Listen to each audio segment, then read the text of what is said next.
আজকের এই পর্বের নাম হওয়া উচিত ছিল আমি জানি না, আপনি জানেন না, এবং সব থেকে বড় কথা প্রশাসনও জানে না, আর এইভাবেই সবটা চলছে। আমি কিছুটা সময় নিচ্ছি আজ আপনাদের কাছে, 10 মিনিট মতো সময় দিন, কয়েকটা ঘটনার কথা আপনাদের সামনে রাখবো এবং পুরোটা শোনার পর আপনিও এটা বলতে বাধ্য হবেন যে এই গোটা বিষয়টা ভয়ঙ্কর অদ্ভুত।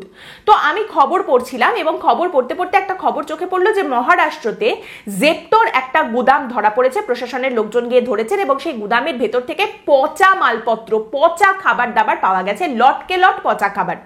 এবারে এইটা দেখার পরে প্রথমেই যে প্রশ্নটা জাগলো মনে সেটা হচ্ছে কারা ধরেছে।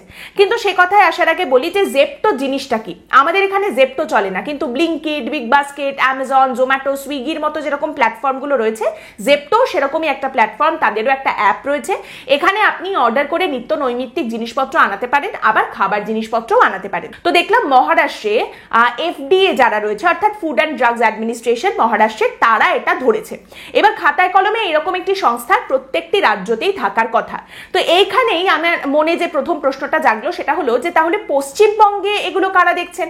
মানে এই যে ব্লিঙ্কিটের গুদামে যে জিনিসপত্র রাখা আছে, বা বিগ বাস্কেটের গুদামে, বা এই ধরনের প্ল্যাটফর্মের গুদামে তাদের মজুত করা যা জিনিসপত্র খাবার দাবার রাখা রয়েছে, সেগুলো কারা দেখছে? কোন অথরিটি, কোন বডি এগুলো সমস্ত দেখাশোনা করছে? তো এইটা দেখতে গিয়েই প্রথম ধাক্কাটা খেলাম এবং দেখলাম এই জায়গাটা গোটাটা আমাদের রাজ্যের ক্ষেত্রে একটা ব্ল্যাঙ্ক। তারপর ভাবলাম ঠিক আছে, এগুলো তো খুব নতুন জিনিসপত্র, কিন্তু যেগুলো পুরনো বছরের পর বছর ধরে রয়েছে, আমরা এই যে বাজারে গিয়ে নানা রকম খাবার দাবার কিনছি, সিঙ্গাড়া, চপ এসব খাচ্ছি, রেস্টুরেন্ট থেকে আমরা যে রোল খাচ্ছি, মিষ্টির দোকান থেকে যে মিষ্টি কিনছি, বসিরহাটে আমরা বিরিয়ানি খাচ্ছি, মেদিনীপুরে মোমো খাচ্ছি, ওদিকে আমরা চাঁচলে চাউমিন খাচ্ছি, অথবা মালদাতে মোগলাই খাচ্ছি, এইগুলো কারা দেখাশোনা করছে?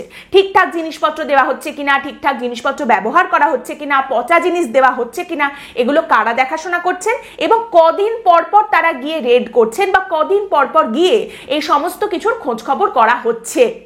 এই প্রশ্নের উত্তরটা খুঁজতে গিয়ে খেলাম দ্বিতীয় ধাক্কা, যেখানে দেখলাম এর সঠিক উত্তরটা সেরকম ভাবে জানা নেই, কেউই কিছু জানেন না।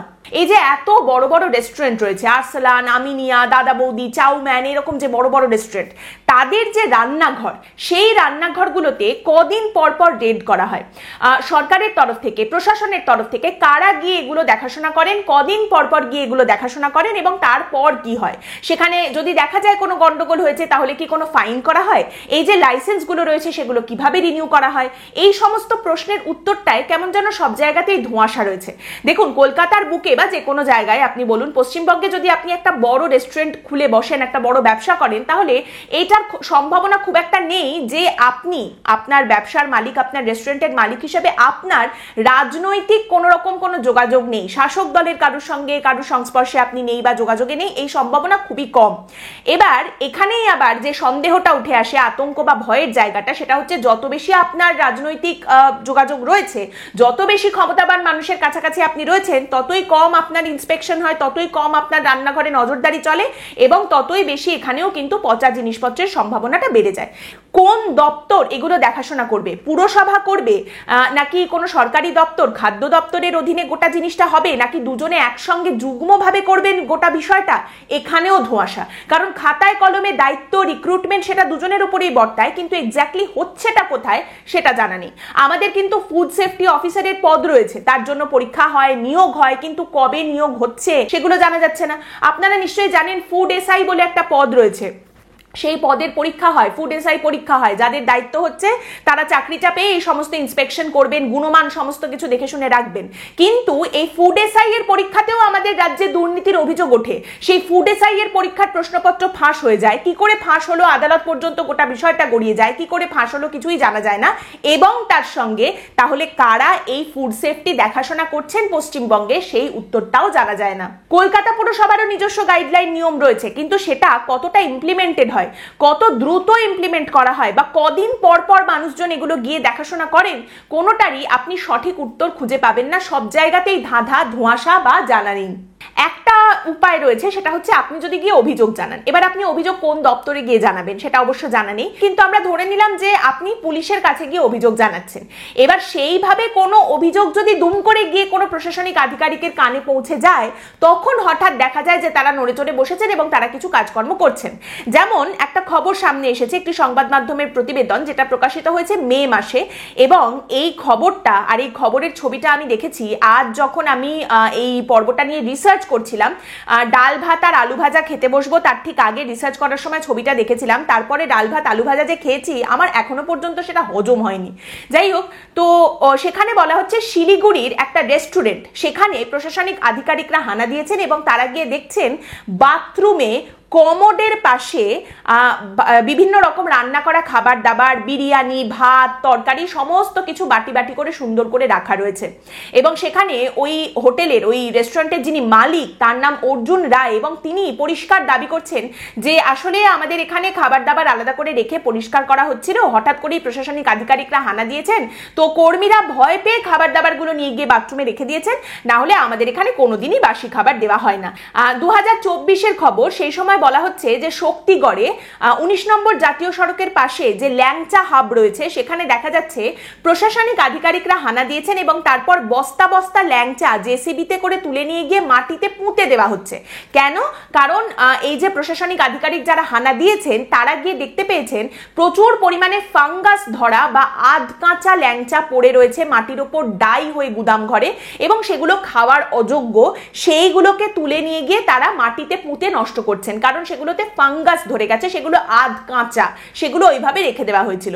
তো এই যে প্রশাসনিক আধিকারিকরা তারা খবরটা পেলেন কোথা থেকে, কে তাদেরকে অভিযোগ জানালেন, এবং হঠাৎ হঠাৎ তারা খবর পেয়ে কোথা থেকে নড়ে চড়ে ওঠেন, এই প্রশ্ন যদি আপনি করেন তাহলে আপনাকে আরেকটু শুনতে হবে। প্রশাসনিক আধিকারিকদের মনে হচ্ছে, তারা এটা অনুমান করছেন যে সামনে 21শে জুলাই রয়েছে, 2024-এর খবর, তখনও 21শে জুলাই হয়নি। তো 21শে জুলাই প্রচুর পরিমাণে তৃণমূল কংগ্রেসের কর্মী সমর্থকরা বিভিন্ন জেলা থেকে, বিভিন্ন জায়গা থেকে ওই জাতীয় সড়ক ধরে কলকাতায় যাবেন বাসে করে, গাড়ি করে, এবং সেই সময় ওই ল্যাংচার চাহিদা প্রচন্ড বেড়ে যায়। শক্তিগড়ে দাঁড়িয়ে সকলে ল্যাংচা খাবেন, কিনবেন, এবং সেই কারণে দোকানের মালিক তিনি ভেবেছিলেন যে ওই যে আধ কাঁচা ল্যাংচাগুলো তিনি রেখে দিয়েছেন সেগুলোকেই 21শে জুলাইয়ের আগে আবার ভেজে রসে ডুবিয়ে সেগুলো 21শে জুলাই বিক্রি করা হবে, কারণ প্রচুর পরিমাণে চাহিদা থাকবে, এবং সেই ল্যাংচাগুলোকেই ধরা হয়েছে।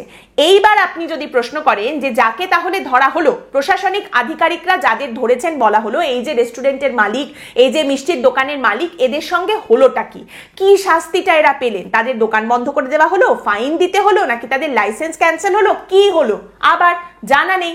তার মানে শাসক দলের কর্মী সমর্থকরা যাবেন 21শে জুলাই ওই রাস্তা দিয়ে, তার আগে প্রশাসনের টনক নড়ে উঠেছে, তারা নড়ে চড়ে বসে বিভিন্ন জায়গায় রেড করা সমস্ত কিছু খুঁজে বের করতে চাইছে।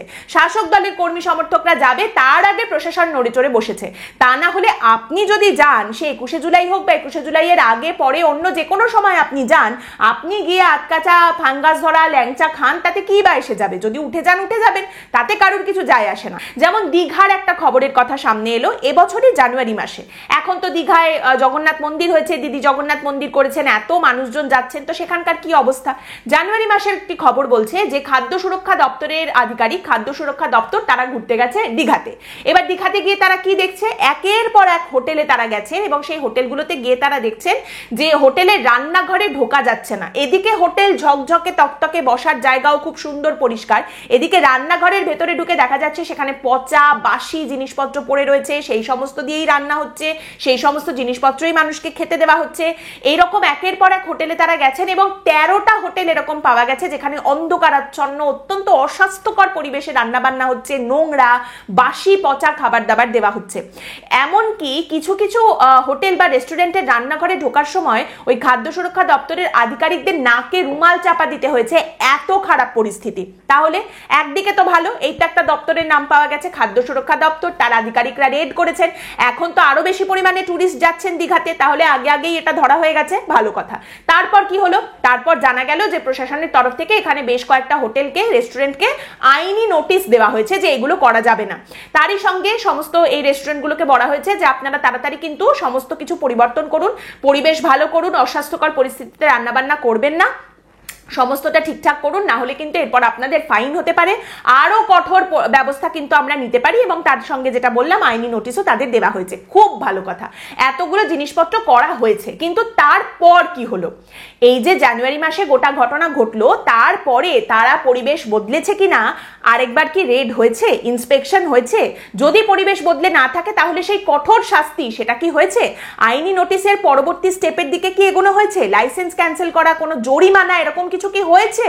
জানা নেই। এই শুনেই যদি আপনি আরো অবাক হয়ে যান তাহলে আরেকটু অপেক্ষা করে যান, আরো বিজার জিনিসপত্র রয়েছে। এই মার্চ মাসে র্যান্ডম হঠাৎ করে খাদ্য সুরক্ষা দপ্তরের আধিকারিকরা আবার জেগে উঠেছিলেন বীরভূমে। এবার দেখুন, খাদ্য সুরক্ষা দপ্তর হঠাৎ হঠাৎ জেগে উঠবে এটাই খুব স্বাভাবিক। র্যান্ডম সার্চই তো তাদের চালাতে হবে, দুম করে পৌঁছে যেতে হবে, তবেই তারা ধরতে পারবেন। কিন্তু তারা যখন এরকম দুম করে পৌঁছে যান, গিয়ে যা সব জিনিসপত্র তারা দেখেন, সেটা দেখে তারা কি পদক্ষেপ নেন, কি ব্যবস্থা নেন, তার কোনো ফলো আপ করা হয় কিনা। একবার র্যান্ডম গিয়ে যদি দেখা যায় পরিস্থিতি খারাপ, তারপরে তার 15 দিন বা 1 মাস পরে গিয়ে একটা ফলো আপ কি করা হয় যে এই পরিস্থিতি বদলেছে কিনা? তারপর প্রত্যেক 2 মাস 3 মাস অন্তর অন্তর এইভাবে কি সার্চ চালানো হয়, ইন্সপেকশন করা হয়? এইখানেই সব থেকে বড় প্রশ্নটা, এবং এইখানেই উত্তরটা কারুর জানা নেই। তার সঙ্গে আগের প্রশ্নগুলো আপনি জুড়ে দিন। লাইসেন্স কিভাবে রিনিউ হচ্ছে, কিভাবে তারা লাইসেন্স পেয়ে যাচ্ছেন, যারা নতুন লাইসেন্স পাচ্ছেন কিসের উপর ভিত্তি করে পেয়ে যাচ্ছেন, এই সমস্ত কিছু নিয়ে তো প্রচুর প্রশ্ন এবং ধোঁয়াশা রয়েছে। বীরভূমে খাদ্য সুরক্ষা দপ্তরের আধিকারিকরা পৌঁছে গেছেন এবং সেখানে হুলস্থুল কাণ্ড। একটা দোকানে গিয়ে দেখা হচ্ছে সেখানে খাবারের সঙ্গে রাসায়নিক রং মেশানো হচ্ছে, মিষ্টির দোকানে পচা বাসি মিষ্টি বিক্রি করা হচ্ছে, বিরিয়ানির দোকানে বাসি বিরিয়ানি শুধুমাত্র পড়ে আছে নয়, সেই বাসি বিরিয়ানি সুন্দর করে প্যাকেজ করে বিক্রি করা হচ্ছে। এবার যে আধিকারিকরা এগুলো ধরলেন, দেখতে পেলেন, তারপর তারা কি ব্যবস্থা নিলেন? একজন আধিকারিক তিনি এই ধরনের যে দোকানগুলো রয়েছে সেই দোকানের মালিককে দাঁড় করিয়ে কান ধরে উঠবোস করিয়েছেন। হোয়াট? কান ধরে উঠবোস করিয়েছেন, ব্যাস হয়ে গেল? আধিকারিকরা বলছেন যে আমরা এসেছিলাম, সতর্কতামূলক অভিযান চালিয়েছি এবং এখানে যে যে জিনিসগুলো খাওয়ার যোগ্য নয়, যেমন রং, এই সমস্ত রঙের মতো জিনিসপত্র খাবারে যাতে মেশানো না হয়, ব্যবহার করা না হয়, তার জন্য আমরা সতর্ক করলাম। যাদের লাইসেন্স নেই তারা যেন তাড়াতাড়ি লাইসেন্সটা করিয়ে নেয় সেটা আমরা বলে গেলাম। আর তারই সঙ্গে বলেছি আমরা যে এই পরিস্থিতি যদি বদল না হয় তাহলে এরপর কিন্তু আমরা কড়া পদক্ষেপ নেব, আমরা কিন্তু আইনি সাহায্য নেব এবং কড়া আইনি পদক্ষেপ এদের বিরুদ্ধে নেওয়া হবে। আপনি গিয়ে দেখতে পেলেন পরিস্থিতি এই রকম, তারপর আপনি কান ধরে উঠবোস করিয়ে চলে এলেন। তারপর আপনি আশা করছেন যে আপনি এরপর আর ফলো আপে না গেলেও পরের 6 মাস 1 বছর পর আপনি আবার হয়তো যাবেন, তো সেই 6 মাস 1 বছরে এরা পুরোপুরি শুধরে যাবেন এবং এরা পুরোপুরি নিয়ম মেনে সমস্ত কাজকর্ম করতে শুরু করবেন, তাই তো? 2019-এর একটা খবর আপনাদের বলি। খাদ্য সুরক্ষা দপ্তর যেটা, তারাও খুব ভালো করে জানে পরিস্থিতি কি, কারণ সেই সময় একটি প্রতিবেদন বলছে খাদ্য সুরক্ষা দপ্তর সূত্রে এই খবর পাওয়া যাচ্ছে যে ঘাটালে ছোট বড় সব মিলিয়ে প্রায় 4000টা খাবারের দোকান রয়েছে। এর মধ্যে কটা দোকানের কাছে ফুড লাইসেন্স রয়েছে? 200টা। 4000টা দোকানের মধ্যে মাত্র 200টা দোকানের কাছে ফুড লাইসেন্স রয়েছে। অথচ 2006-এর যে খাদ্য সুরক্ষা আইন, সেখানে পরিষ্কার বলা হচ্ছে যে এই লাইসেন্স না থাকলে বা সংশ্লিষ্ট দপ্তরে তোমার নাম নথিভুক্ত করা না থাকলে তুমি কোনো খাবার বিক্রি করতে পারবে না। তোমার দোকানের সমস্ত তথ্য, সেই জমির তথ্য, তোমার নিজস্ব যে পার্সোনাল তথ্য রয়েছে, নথিপত্র, সমস্ত কিছু জমা দিয়ে অনলাইনে তোমাকে অ্যাপ্লাই করতে হবে, সেখান থেকে তুমি লাইসেন্স পাবে। এই লাইসেন্স পাওয়ার জন্য তোমাকে কত টাকা দিতে হবে? বলা হচ্ছে বছরে 12 লক্ষ টাকার লেনদেন যে সমস্ত খাবারের দোকান করে, 12 লক্ষ টাকার মধ্যে লেনদেন, তাদের দিতে হয় 100 টাকা। আর বছরে 12 লক্ষ টাকার বেশি লেনদেন যে সমস্ত খাবারের দোকান, তাদের দিতে হয় 2000 টাকা লাইসেন্সের জন্য। এই আপনাকে দিতে হবে টাকা এবং এই নথিপত্র জমা দিয়ে অ্যাপ্লাই করে আপনাকে লাইসেন্স বের করতে হবে। এবং তারই সঙ্গে খাদ্য সুরক্ষা আইন বলছে যে এই লাইসেন্স যদি কারোর কাছে না থাকে, কেউ যদি নিয়ম না মানেন, তাহলে সেক্ষেত্রে 5 লক্ষ টাকার জরিমানা করা যেতে পারে তাকে, তারই সঙ্গে 6 মাসের জেলও তার হতে পারে। তারপরেও ঘাটালের পরিস্থিতি 2019-এ বলা হচ্ছে 4000-এর মধ্যে মাত্র 200টা দোকানের কাছে ফুড লাইসেন্স রয়েছে। 5%, মাত্র 5% দোকান লাইসেন্স পেয়েছে, লাইসেন্স নিয়ে কাজ করছে। বাকিরা কিভাবে কাজ করছেন? তাদের কোনো অনুমতির ধার ধারার দরকারই নেই, কোনো অনুমতির অপেক্ষা না করেই দেদার তারা ব্যবসা চালাচ্ছেন। আমি যদি এইভাবে একের পর এক বলতেই থাকি তাহলে রাত খাবার হয়ে যাবে, পর্ব শেষ হবে না। মোদ্দা কথাটা হচ্ছে যে আপনার চপওয়ালা থেকে শুরু করে চাউমিনওয়ালা, আপনার ফুচকাওয়ালা থেকে শুরু করে বিরিয়ানিওয়ালা, সম্ভাবনা এটাই যে তাদের 80% কাছে লাইসেন্স নেই। লাইসেন্স ছাড়াই তারা সুন্দর ব্যবসা করে চলেছেন এবং তারা বিক্রি বাটা করছেন, আপনাকে খাবার খাওয়াচ্ছেন। সেক্ষেত্রে তাদের রান্নাঘর দিয়ে ইঁদুর চলে যাচ্ছে নাকি কমোডের পাশে তারা ডাল তরকারি বিরিয়ানি রেখে দিচ্ছেন, সেগুলোই বা দেখবে কারা? এবং এই ক্ষেত্রে এই সমস্ত খাবার যারা বিক্রি করছেন, যারা নিয়ম মানছেন না, যারা এইভাবে নোংরা অস্বাস্থ্যকর পরিবেশে রান্না বান্না করছেন, বাসি খাবার খাওয়াচ্ছেন, তাদের ভয় ডরেরও খুব একটা কোনো জায়গা নেই। কারণ কারা দেখবেন এসে, কারা খোঁজ খবর করবেন, এবং তারা আদৌ খোঁজ খবর একবার করে যাওয়ার পর আবার কোনোদিন আসবেন কিনা সেই নিয়েও যথেষ্ট সন্দেহ রয়েছে। তারই সঙ্গে এটাও হতে পারে যে তাদের রান্নাঘর পর্যন্ত কোনো রকম ইন্সপেকশন গিয়ে পৌঁছাচ্ছে না, কিংবা লাইসেন্স ছাড়া তারা বহাল তবিয়তে ব্যবসা করতে পারছেন, আপনাকে খাবার খাওয়াতে পারছেন। তার কারণ মাসে মাসে কোথাও না কোথাও তারাও কিছু পৌঁছে দিচ্ছেন, পকেট কারুর ভরে দিচ্ছেন, সেই কারণেই কোনো রকম সমস্যা নেই। তারা যেরকম ভাবে কাজ চালানো সেরকম ভাবে ঠিক চালিয়ে যাচ্ছেন। এর মাঝখানে আমাদের যেটা একমাত্র করার মতো বস্তু সেটা হচ্ছে বলার কথা, এটা আর নয়, একদম এটা করে দেখানোর কথা। বাইরে যতটা কম খাবার খাবেন তত ভালো, না হলে ওই পটল তোলার চান্স থাকতে পারে। এবং এখনো পর্যন্ত আমার মনে হয় ফুড পয়জনিং এ সরকার ক্ষতিপূরণ দেয় না, টাকা পয়সা দেয় না। অ্যালকোহল পয়জনিং এ আপনি মারা গেলে আপনার পরিবার হয়তো ক্ষতিপূরণ পেতে পারে, কিন্তু ফুড পয়জনিং এ মনে হয় পাবে না। আমি যখন এই পর্ব নিয়ে কাজটা শুরু করেছিলাম তখন আমি ভাবিনি যে এই জায়গায় এসে আমি পৌঁছাবো। আমি আশা করছি যে আপনারা যারা পর্বটা শুনতে শুরু করেছিলেন আপনারাও আশা করেননি যে এই জায়গায় এসে আপনারা পৌঁছাবেন। পৌঁছে যখন গেছেন তখন বলবো একটাই কথা বারবার, খুব সাবধান, খুব সাবধান, খুব সাবধান। আজকের পর্ব এখানেই শেষ করছি। আপনাদের মতামত অবশ্যই জানাবেন। পরের দিন দেখা হবে অন্য একটি বিষয় নিয়ে আলোচনায়। ভালো থাকবেন।